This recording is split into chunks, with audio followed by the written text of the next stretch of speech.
Hello guys and welcome to my YouTube channel टैग बम के। ये वीडियो काफ़ी यूजफुल होने वाली है अगर आप भी यूज़ करते हैं Vivo T5X 5G और फ़ोन। आपके फ़ोन में कोई भी साउंड प्रॉब्लम है, वॉल्यूम प्रॉब्लम है, तो इस प्रॉब्लम को कैसे सॉल्व करना है इस वीडियो में बताएंगे। 100% गारंटी दोस्तों, कोई भी साउंड प्रॉब्लम हो सॉल्व हो जाएगी।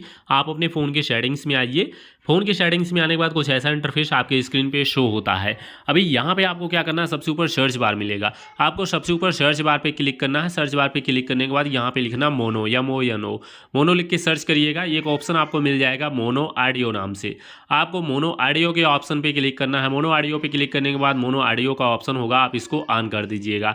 इसको ऑन करने के बाद क्या होगा, आपको जो ये ऑडियो बैलेंस का ऑप्शन, इसको राइट साइड करिए। पहले आप कोई म्यूजिक चला लीजिए अपने फ़ोन में और चेक कर लीजिए ऑडियो बैलेंस राइट साइड करने पे, लेफ्ट साइड करने पे या बीच में यानी सेंटर में करने पे, कहाँ पे करने पे आपके फ़ोन में बढ़िया साउंड मिल रहा है वहीं पे करके इसको छोड़ दीजिए। इसके बाद आप बैक आ जाइए सेटिंग में, हल्का सा नीचे आइएगा, एक ऑप्शन आपको मिल जाएगा साउंड एंड वाइब्रेशन नाम से, आप इस पर क्लिक करिएगा। साउंड एंड वाइब्रेशन के ऑप्शन पे क्लिक करने के बाद गाइस आपको यहाँ पे ऑडियो बूस्टर का ऑप्शन मिलेगा। ऑडियो बूस्टर जब आपके फ़ोन में बंद होता है तो आपके फ़ोन में सिर्फ होता है 100% वॉल्यूम, लेकिन जैसे ही आप ऑडियो बूस्टर को ऑन कर सकते हैं ये वॉल्यूम डबल हो जाता है, यानी 150-200% तक वॉल्यूम हो जाता है। तो इस तरीके से साउंड प्रॉब्लम सारी सॉल्व हो जाएगी।